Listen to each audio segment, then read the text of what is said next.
Labo niya kasi. Last week, sinusundo ko siya, okay naman. Tapos, yun, sabay kayo kakain. Mag-aaral kami sabay. Uuwi, okay naman. Tapos kahapon, parang nag-iba. Tapos, Biglang, nung niyaya ko siya kumain, parang tumanggi siya. Tapos nung nagtatanong lang ako kung ano yung assignment, parang nahihiya siya, parang awkward. Tapos biglang sabi niya, usap daw kami pagkatapos ng klase. E di, yun, nag-usap kami. Tapos sabi niya bigla, friend na lang daw kami. Di parang ang labo, friend. Tapos tinanong ko kung may nagawa ko. Sabi niya, wala naman daw. Tapos tinanong ko, bakit, meron ka ba iba? Sabi niya, wala naman daw. Pero, syempre, may tiwala na ako sa kanya na wala yun. Hindi naman ganun yun eh. Tapos, tinanong ko, ano? Sabi niya, tinanong niya pa ako kung mahal ko siya. Syempre, mahal ko yun. Tapos, sinabi niya naman na, hindi daw, ano yun, hintayin daw. Parang, kasi friend daw muna. Tapos, hanggang sa, teka, ano ulit yung sabi mo? Ang gulo mo eh. Ulitin mo nga. parang sinasabi niya na hindi pa daw ito yung tamang oras para sa amin. Sabi ko, kailan pa? Siyempre, naguguluhan ako, di ba?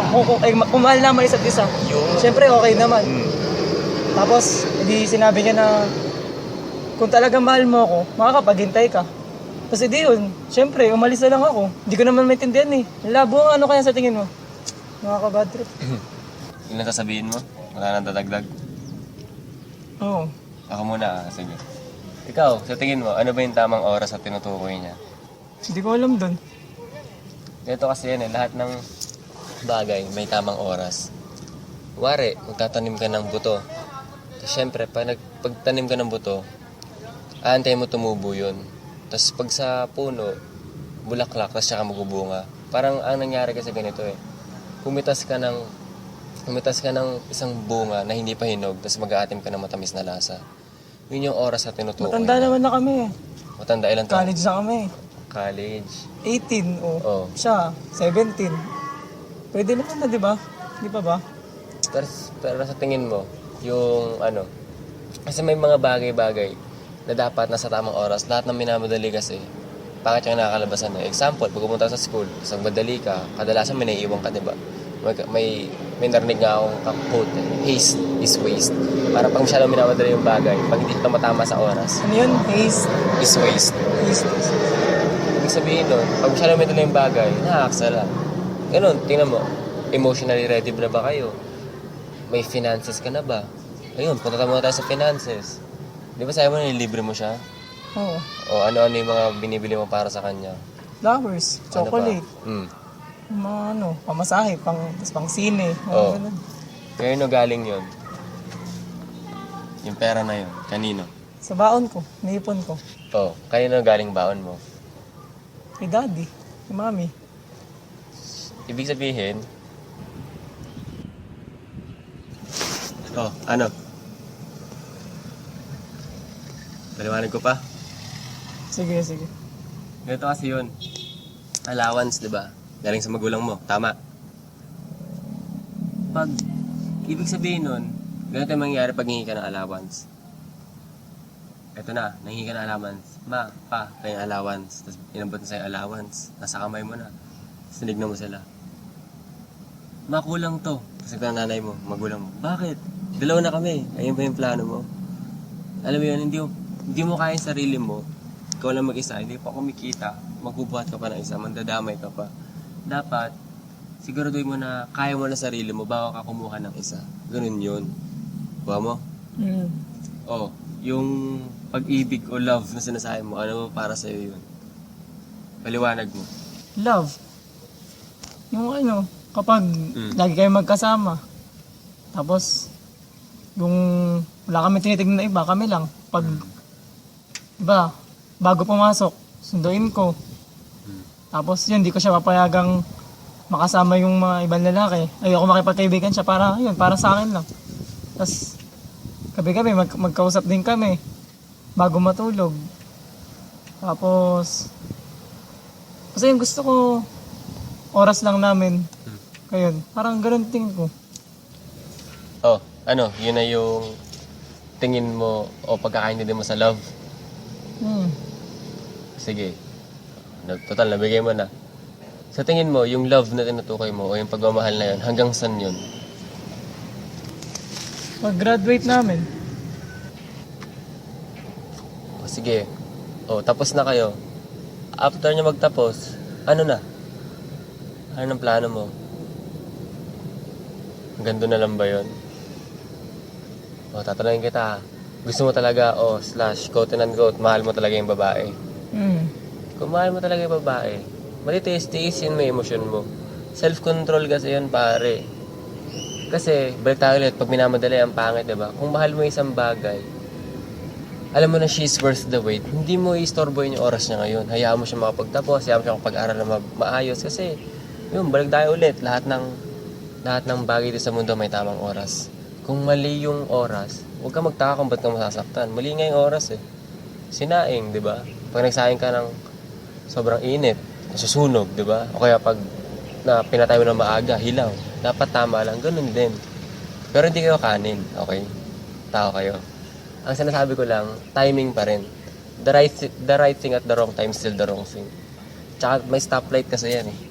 Stoplight meaning, di ba yung mga kulay ng stoplight? Red, orange, at green. Red, stop muna. Why? Hindi mo pa season eh. Nag-aaral ka pa eh. Kaya nga paaralan eh, para mag-aral. Tapos, orange, yun. Pag graduate ka na, yun muna. Magtrabaho ka muna. Yun. Kung anong course mo ngayon, pursue, be the best dun sa course mo. Afterwards, green. Pag okay ka na, financially stable, kaya na bumuhay. Kuha mo. Ayun, tsaka, ito, Tanong, sagutin mo to papakasalan mo ba?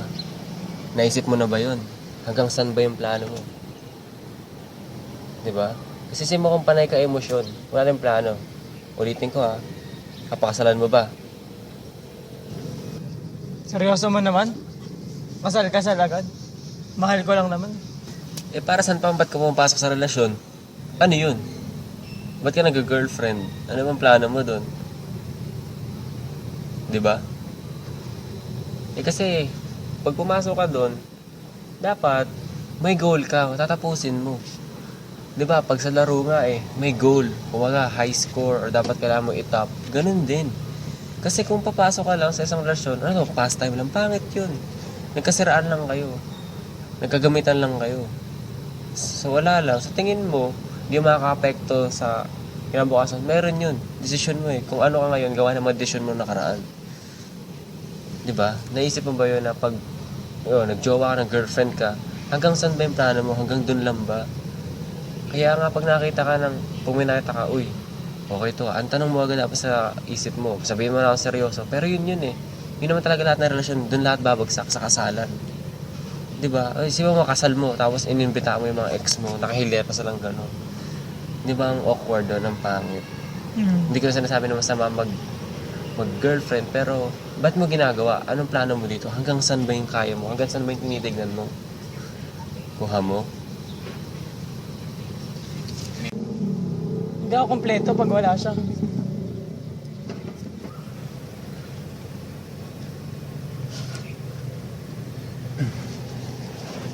Pareho, alam mo, pareho lang kayong bubog Doon yung makakompleto yung isa't isa. Kasi, ganito yan Nakita ka ng basag ng salamin, di ba? Ang nangyayari kasi, parang pinipilit nyo ipagkasya isa na sa isa't isa. Magulo buhay mo, magulo buhay niya. Tapos nagsama kayo. Hindi lalamas gugulo, tapos nagulay ka. Tapos lalamas gugulo kasi tandaan mo, creation cannot satisfy another. Hindi mo masasatisfy yung craving ng sarili mo. Hindi mo makasatisfy yung craving niya. Kasi meron pang mas magsasatisfy sa'yo. Mga mo narinig to, pero lahat tayo sira, lahat tayo broken, lahat tayo bubog. Paano broken? Paano bubog? Hindi mo maintindihan?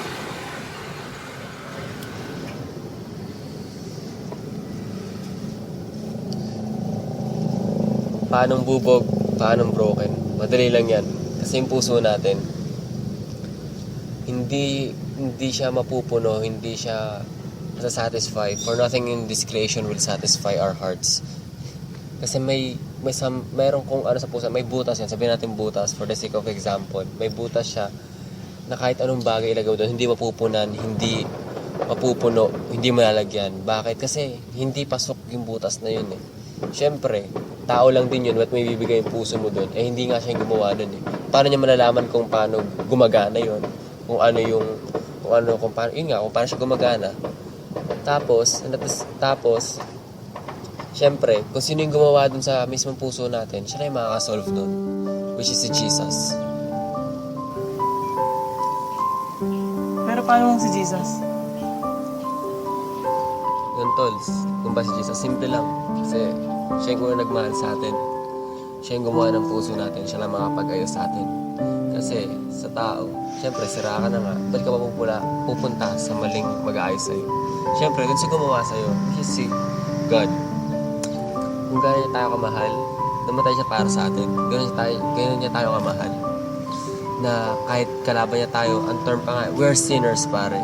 Pero he still chose to love us. He still chose to sacrifice himself for us. Why? To simply put, mahal niya tayo. Yung love na tinutukoy mo, bro. Sa kanya, decision yun.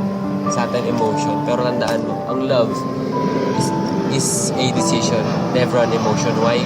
Kasi decision siya while we were still sinners. Hindi naman sinabi na while we were still good. Hindi. Sinners at our darkest. Ibig sabihin, kahit di natin siya tanggap, di natin siya mahal, namatay pa rin siya sa atin kasi mahal niya tayo. Decision niya yun. Na hindi ito yung emosyon na, ang emosyon kasi unstable. Yun kasi decision na eto, mamahalin kita kung sino ka, mamahalin ka kahit kung ano ka pa. Ganun niya tayo kamahal. Pare.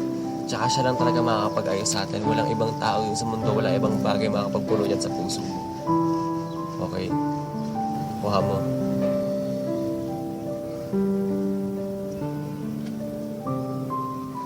Ayun, in line with your situation right now, I think your former girlfriend understood what Christ did for her.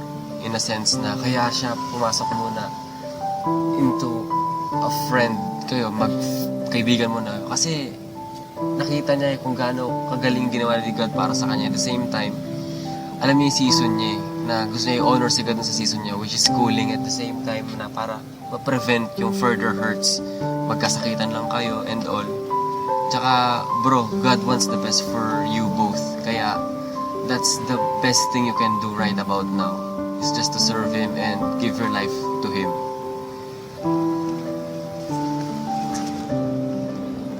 Yun, bro, we need to face the fact na si God lang talaga makakapag-kumpleto sa atin. Kasi siya yung gumawa sa atin eh.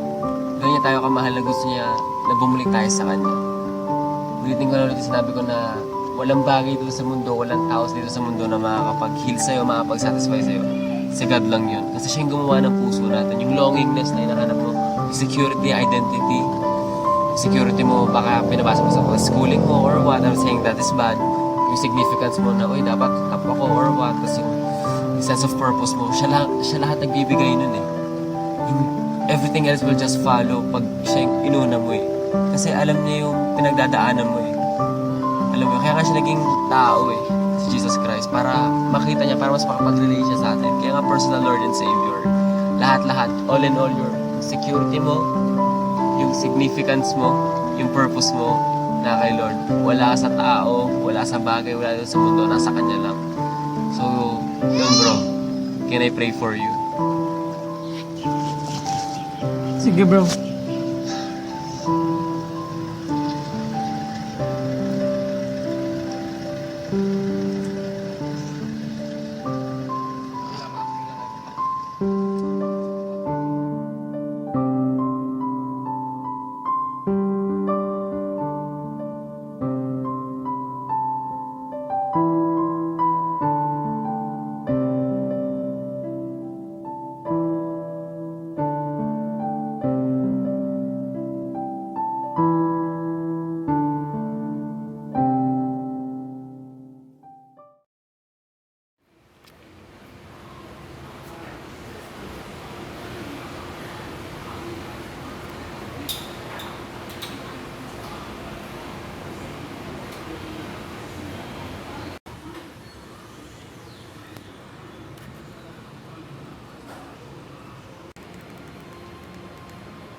Hi, Trev. Kamusta ka naman?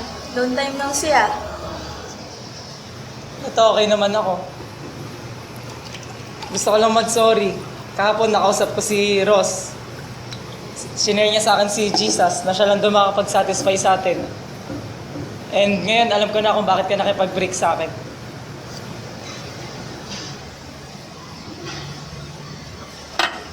Mabuti naman, Trev, at na-realize mo na din. Kasi alam mo ba, nung iniisip ko yun, Alam ko, nahirapan din ako mag-move on nun. Pero bro, nung in-explain sa akin ng leader ko kung gaano ba ako kahalaga bilang prinsesa ni Lord, na I don't have to settle for less, for anything less, because I deserve the best. Na-imagine ko yun na parang, bakit ba tayo ganito, ganyan-ganyan? Hindi ko nga alam kung may balak kang pakasalan ako eh. Anong alam ko? Anong alam ko sa future natin? Wala naman eh. Pero bro, hindi ko alam yung future natin. Kaya na-realize ko nun, hindi na lang ako may magtiwala dun sa may hawak ng future ko. Diba? And bro, it's really answered prayer na ganyan, na ganito tayo ngayon, na mas better i-treat natin yung isa't isa as brothers and sisters lang muna. Habang hindi pa oras, huwag natin putasin yung bunga na hindi pa naman hindi. Ayun, thank you. Thank you din kasi na-realize mo yan. And sorry din kung mga nagawa ko sa'yo, kung nasaktan kita. Salamat talaga. Kasi kung di mo ginawa yun, baka hindi ko nakilala si Jesus. Welcome bro. At least ngayon alam na natin yung purpose natin.